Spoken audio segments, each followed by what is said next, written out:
I always remind her of that one moment where I was able to knock her out without touching her.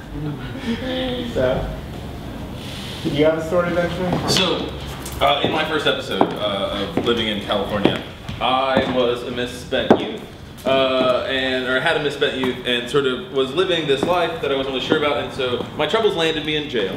And I had I got assigned a sort of public defender that came to town, and he ended up taking me to his house, to where his wife, who's an architect, sort of took me in with their son Seth. And so Seth and I sort of decide that I need to get out of the house and sort of run away. And so I moved into this model home that sort of is in Orange County, and so I'm living in this model home, and my friend Marissa is bringing me sort of presents and treats, and so one of the things that she brings me is sort of an ice cream, and she also makes mixed CDs for me, and we sort of listen to these things, and then her ex-boyfriend realizes that she's been coming to see me and sort of hanging out, and so he decides that we need to fight, and so she and I had sort of set up this kind of romantic date thing beforehand, where there were like candles and we were eating ice cream and listening to the mixtape, and so he shows up and then we have this fight, and then next thing I know that the house has caught on fire because we knocked over one of the candles, and so this million, billion, zillion dollar sort of great big model home is just going up in flames, and these nice people that have taken me in are now losing all of their property, and it's really not her model home, it's her father's model home who's sick, and so I don't know what to do, and so I run away again, and then they find me, and they take me back in, and then I become, the most famous character of the television show The OC, which is really my favorite part of my life, at least for some of it. Awesome. Yeah, so that happened. So this is I don't know, it's what happened. So as we said earlier, this is a show about process. And so what Benjamin and I will most likely do with these stories that you just heard is work on them on our own. They might inspire us to actually tell fuller versions of these stories, or they might end up in the sort of dustbin of history, right? And we might just forget about them, and one day they will magically appear again.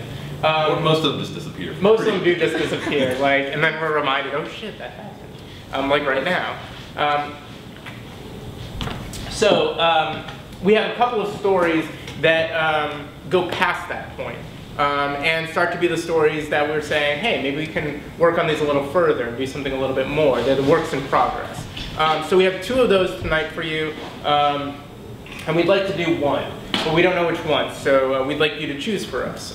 One of them is titled Bombs in Space. And one of them is titled Bar Story. Bar Stories. Bar Stories. Bar Stories. All right, they want bar stories. Let's tell some bar stories. Grab a beer, all of you just. Yeah. I'm coming. I'm just. We figure you sit down at the bar. That's true. I have a bar. Yeah. So a guy walks into a bar. Wait. I'm trying to think. Like every joke starts with a guy walks into a bar. And some of them are too offensive. Is anyone easily offended here? Me. Okay, well, also, a rabbi and a priest walk into a bar. Maybe I should say a Penn State coach walking into a bar.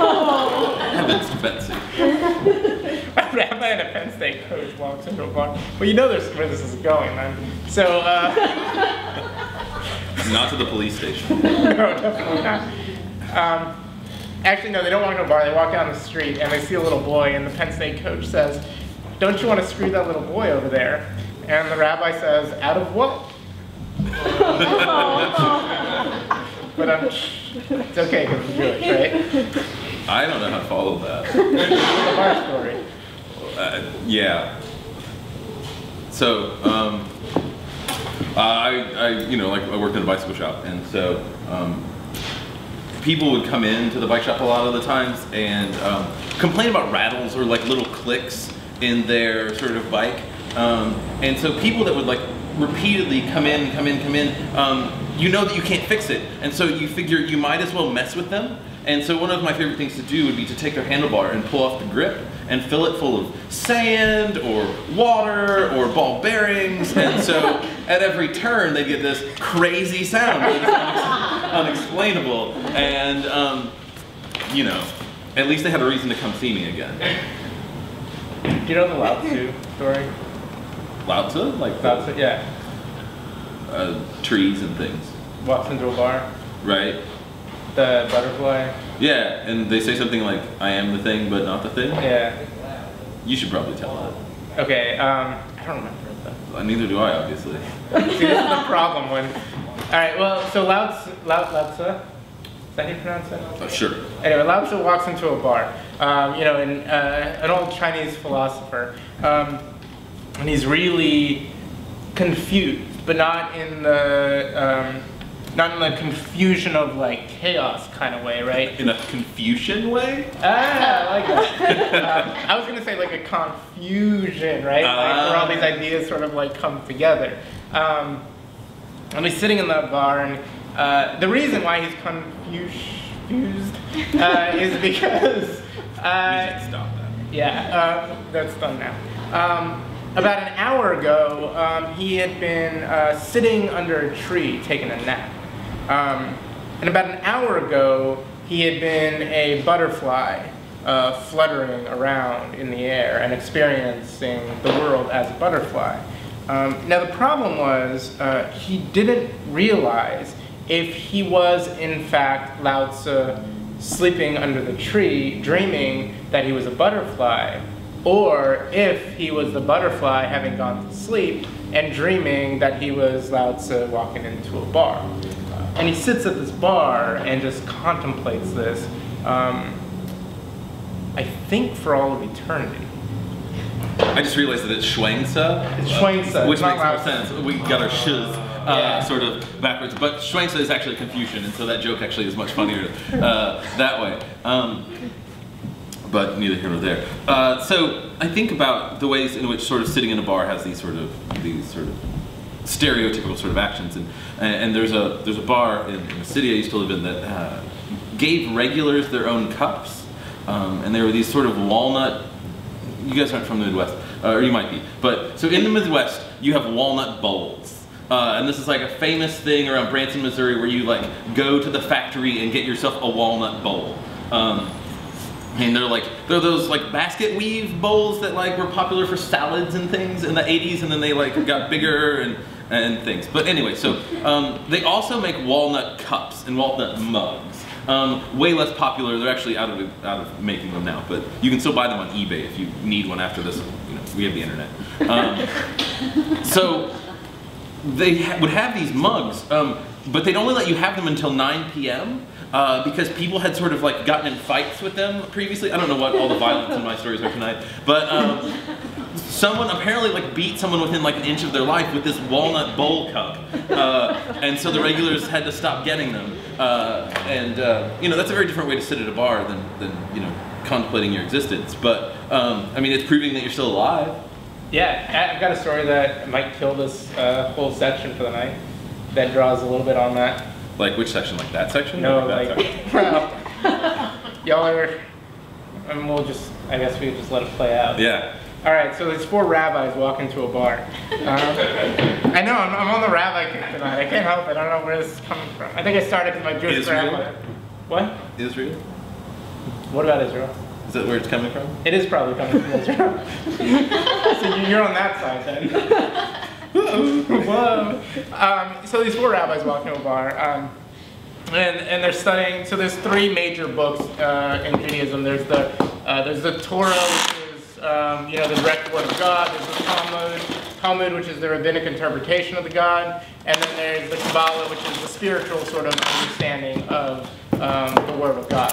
And so these 4 rabbis are the greatest sages of the time, and they're all sitting around, and they decide that they are going to get it, right? They are going to sit at this bar, and they are going to drink until they understand the Kabbalah, the spiritual side of the world. Because in Judaism, it's one of the things that I like about the religion is, and the reason why I probably still practice it, is because they don't like say that drugs are bad. They say drugs are great if they help you achieve sort of a spiritual place, and but only if they do that. So transcend with us tonight. So these four rabbis are sitting there, and they want to transcend, right? And they're studying, and they're studying, and they're drinking, and studying, and studying, and drinking, and eventually they do. They understand it as a unit, and they rise up to heaven. Now, like I said, these are the four sort of great sages of the time. And I don't remember their names, but that's not really that important. One of the rabbis was he was a philosopher. He was really into philosophy, and he was really interested in these notions of being, right? And what it means to experience something. And as he rises up to heaven, and as he sees, you know, the Garden of Eden, and as he experiences all the light of God and all that, he goes fucking nuts. It's too much for him to handle, and he goes insane, and he wandered the world the rest of those days spouting off crazy stuff. The second rabbi was a logician. He was, you know, really good at like putting those puzzles together. And he gets up there and he sees that all God has created, and he sees the beauty and the majesty of it, and immediately he dies. And his soul ascends to heaven, but his body continues to walk around the earth. This was in Roman times, and he was actually martyred by the Romans, and they say that when he was martyred, they flayed the flesh from his skin with combs, and he never cried a word. It's like he wasn't even there. The third and fourth rabbis were arguably the greatest rabbinic sages of all time. And no one has ever questioned that, and they both saw exactly